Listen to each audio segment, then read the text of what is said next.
हनुमान ज्ञान गुण सागर, जय कपीस तिहु लोक उजागर।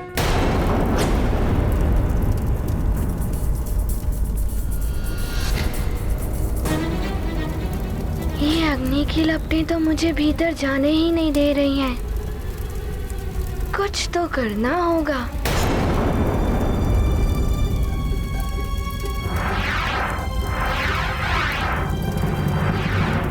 ये वायु की गति इतनी तीव्र कैसे हो गई?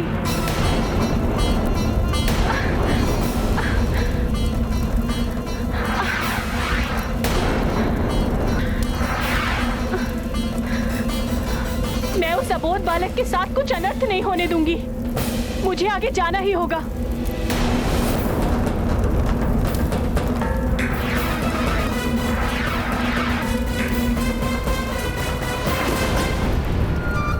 ये क्या? ऋषिवर तो अग्नि के मध्य में है। इस प्रकार तो नहीं जा पाऊंगा इस अग्नि के भीतर। पहले तो इन अग्नि की लपटों को ही शांत करना होगा।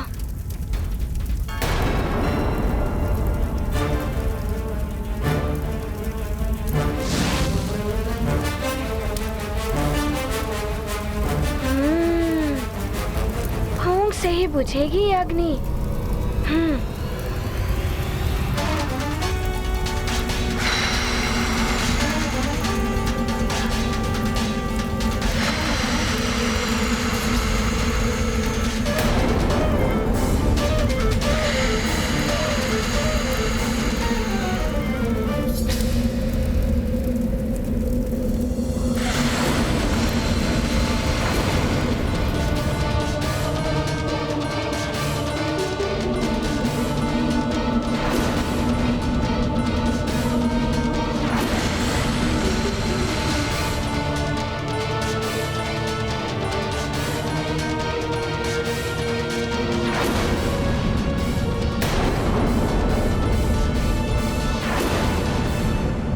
ये हनुमान क्या कर रहे हैं? ये तो घोर अनर्थ कर बैठेंगे। बुद्धि शौर्य का हो यदि संगम, हर कठिनाई बनती सुगम। हनुमत ने युक्ति से बुझाया, अग्नि का आवेश मिटाया। ये गाथा महाबली हनुमत की, रुचिकर लीला राम भगत की। जय जय जय रघुनंदन राम, जय जय जय महाबली हनुमान।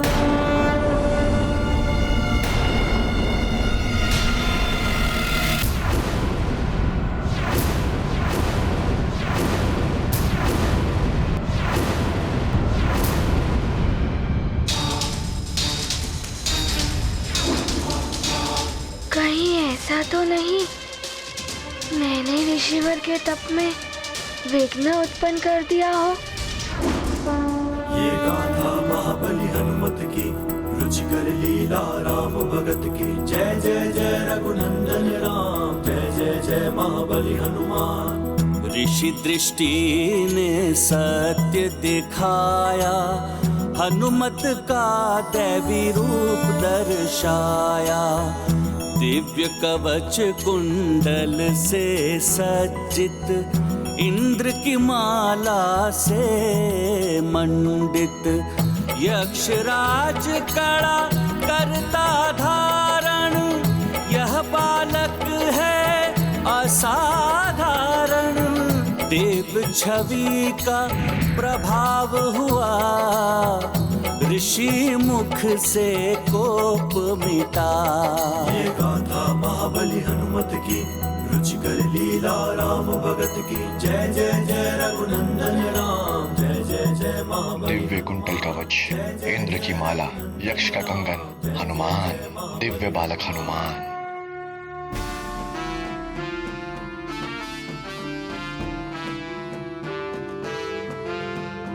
प्रणाम ऋषिवर। रुकिए!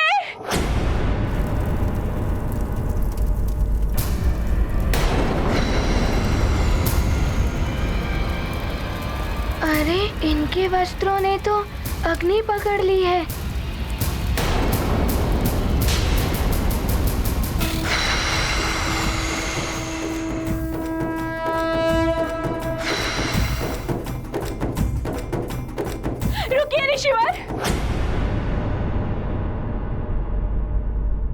ऋषिवर। ये हनुमान है, इसे ज्ञात नहीं था कि आप तप में लीन हैं।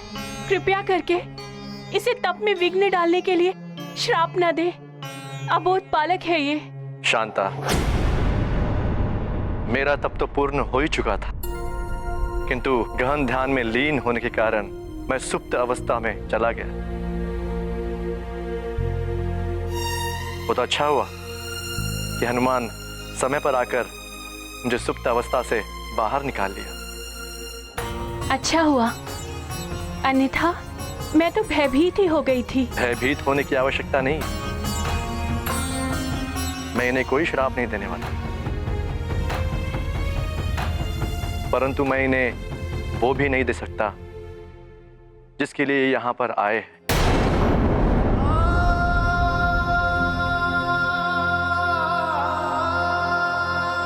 पर हनुमान, मुझे ज्ञात है तुम मेरे पास शिक्षा प्राप्त करने के लिए आए हो। तुम मुझे अपना गुरु बनाना चाहते हो। हाँ ऋषिवर, मुझे अपना शिष्य बना लीजिए ना। अपने चरणों में मुझे स्थान दे दीजिए।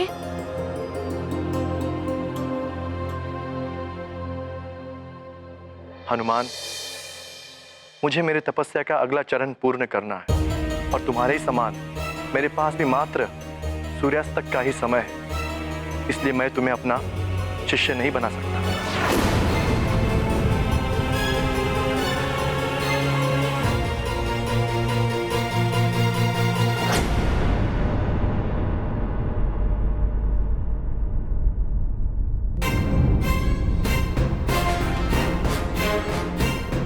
सूर्यास्त से पूर्व हनुमान को उसके गुरु मिल जाएंगे ना?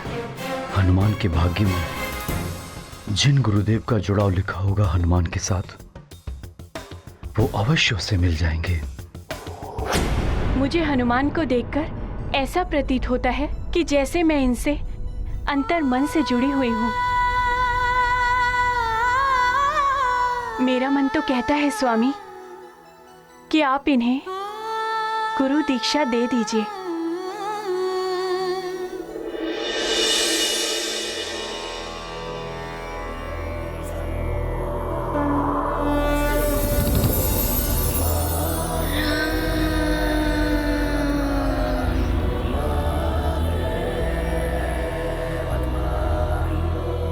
हनुमान के साथ तुम्हारे जुड़ाव का आभास है मुझे शांत, परंतु मैं असमर्थ हूं हनुमान को गुरु दीक्षा देने में। मुझे अपनी आगे की तपस्या पूर्ण करने के लिए अस्ताचल पर्वत जाना है। किंतु स्वामी, हनुमान सुमेरु से यहाँ तक आया है आपके पास ज्ञान की याचना लेकर। शांता, हनुमान दिव्य शक्तियों से संपन्न बालक है। हनुमान को ज्ञान देने का सामर्थ्य तो महाज्ञानियों में भी कदाचित ही हो।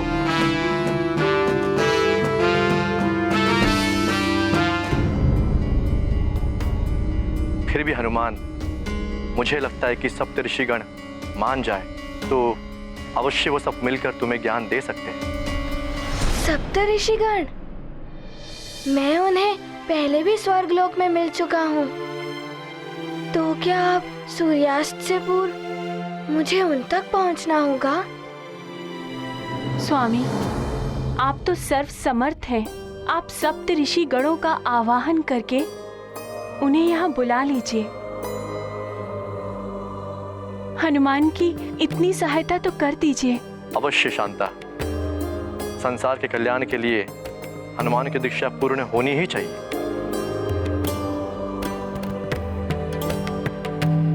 हे संसार के नियंता सप्त ऋषिगण प्रकट हो।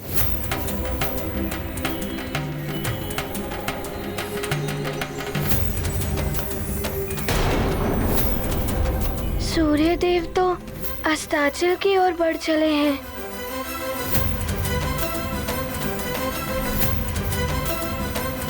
धीरज धरो हनुमान, ऋषिवर तुम्हारे कल्याण के लिए अवश्य कुछ करेंगे।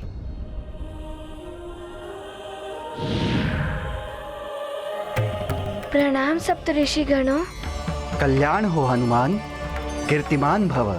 प्रणाम सप्त ऋषि गणों। प्रणाम ऋषिवर।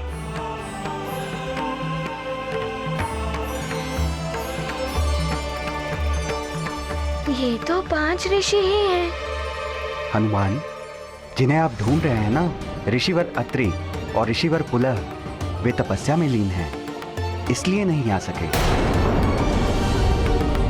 क्षमा करें ऋषिगणों, मैंने आप सभी का आह्वान इसीलिए किया कि आप सब मिलकर हनुमान को शिक्षा प्रदान करें। ऋषिवर श्रृंगी, यदि हम सातों ऋषि मिलकर हनुमान को दीक्षा देते तो यह दीक्षा संभव हो जाती, परंतु अन्य दो ऋषियों के लिए यह संभव नहीं।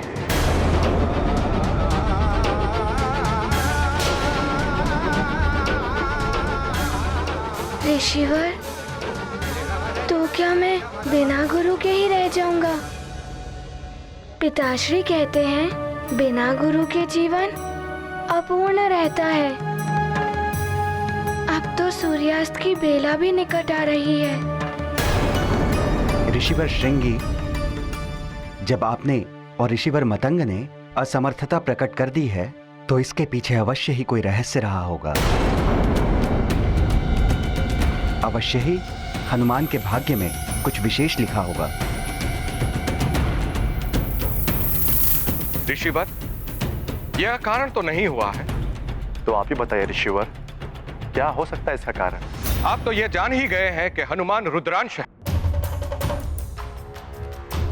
अतः उनके लिए योग्य गुरु तो वही हो सकते हैं जिनके पास त्रिदेवों का संपूर्ण ज्ञान हो, और ऐसे विपुल ज्ञान का कोश तो मात्र उन्हीं के पास है जो अपनी सहस्त्रों सहस्त्र रश्मियों से संपूर्ण संसार को प्रकाशित करते हैं।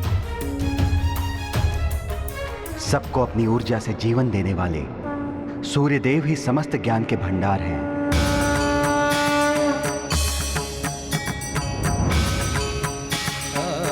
सूर्यदेव ही हो सकते हैं हनुमान के गुरुदेव। अतः इसके लिए हनुमान को सूर्यलोक जाना होगा।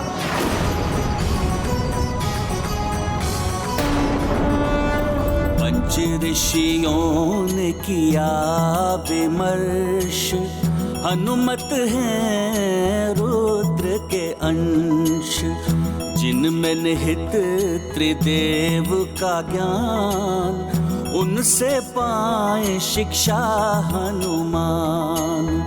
सूर्य करते संसार प्रकाशित, सबका जीवन उन पर आश्रित, एक वो ही इतने गुणवान, उनके शिष्य बने हनुमान। सूर्यलोक, मैं वहां पहले भी जा चुका हूँ।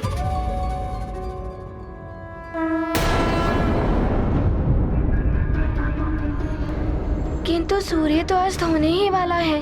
यदि सूर्यास्त होने से पूर्व गुरुदेव की स्वीकृति नहीं मिली तो माँ भी दुखी हो जाएंगी और पिताश्री को भी कष्ट होगा, और मैं उनसे भी नहीं मिल पाऊंगा जिनसे मुझे मिलना है।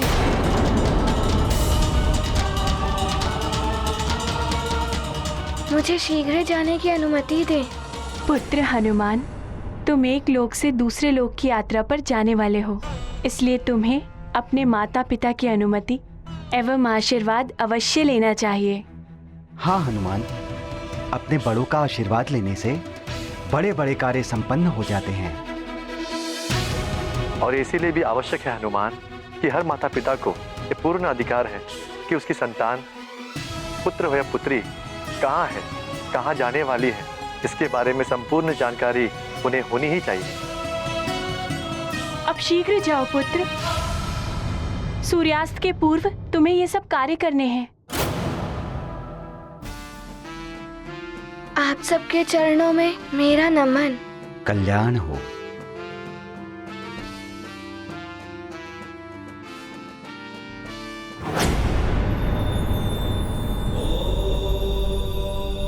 देवी, ज्ञान के निर्मल सरिता का स्रोत योग्य गुरु ही होते हैं, किंतु उस स्रोत तक पहुंचना सहज नहीं होता।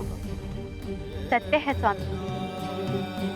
इतनी कठिनाइयों के पश्चात हनुमान को भी उस स्रोत की दिशा का ज्ञान हो ही गया। किंतु अब सूर्यदेव कैसे बनेंगे हनुमान के गुरु?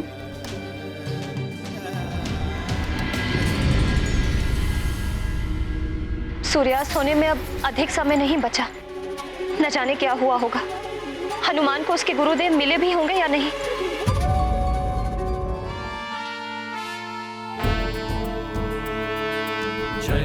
वो देखो अंजना, हमारा पुत्र हनुमान आ रहा है। रामदूत अतुलित बलधामा, अंजनी पुत्र पवन सुत नामा। क्या हुआ पुत्र, गुरुदेव मिले? माँ, अभी तो मात्र उनके बारे में ज्ञात ही हुआ है। उनके पास जाना अभी शेष है। तो शीघ्र जाओ पुत्र, सूर्यास्त होने में कुछ ही समय शेष है। माँ, मुझे सूर्यलोक जाना है।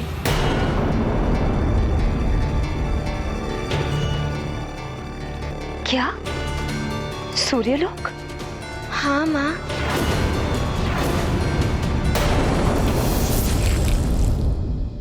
ऋषिवर श्रृंगी और पूज्य सप्तऋषि गणों ने कहा कि सूर्य देव ही मेरे गुरु बन सकते हैं, और इसीलिए मैं आप दोनों से अनुमति लेने आया हूँ। आप दोनों की अनुमति और आशीर्वाद के बिना मैं कैसे सूर्यलोक जा सकता हूँ? नहीं, सूर्यलोक नहीं। मैं तुम्हें सूर्यलोक नहीं जाने दूंगी। ये क्या कह रही हो अंजना? हनुमान के योग गुरु पाने का योग मात्र सूर्यास्त तक ही है। सूर्यलोक जितना दूर है उतनी ही कठिन वहां की यात्रा। मैं इसे इतनी दूर नहीं भेजूंगी। इसके पूर्व भी जब भी ये सूर्यलोक गया है, इस पर घोर संकट आया है।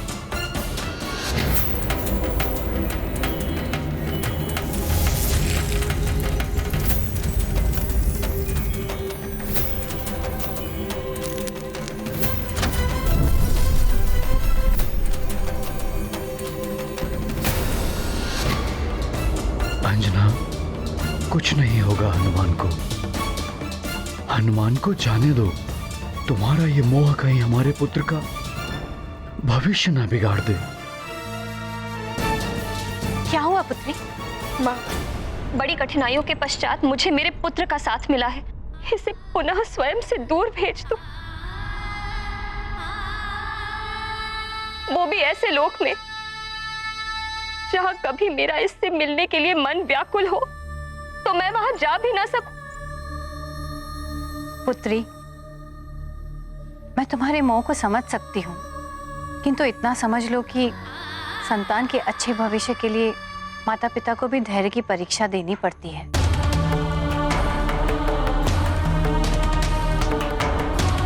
क्या तुम चाहती हो कि हनुमान बिना गुरु के रह जाए? बिना गुरु के जीवन अपूर्ण रह जाता है महारानी जी। मोह छोड़ दो अंजना, हनुमान को जाने दो। सूर्यास्त तो होने वाला है। मैं इसे सूर्यलोक नहीं जाने दूं। माँ की ममता होती ही ऐसी है द्वारकाधीश। किंतु संतान का भविष्य सर्वोपरि होता है माता पिता के लिए। उनका ये नैतिक कर्तव्य है कि उचित समय पर संतान की योग्यता और क्षमता को ध्यान में रखकर उसके लिए योग्य गुरु को ढूंढें और उनसे संतान को समुचित शिक्षा दीक्षा प्राप्त करने की व्यवस्था करें। और हां, अपने मोह को कभी भी संतान के भविष्य में बाधा ना बनने दें। गुरु के ज्ञान के बिना मनुष्य अपूर्ण रह जाता है। मैं इसे इतनी दूर नहीं जाने दे सकती। पृथ्वी पर कहीं भी इसे शिक्षा लेनी होती तो मैं भेज देती, किंतु सूर्यलोक नहीं।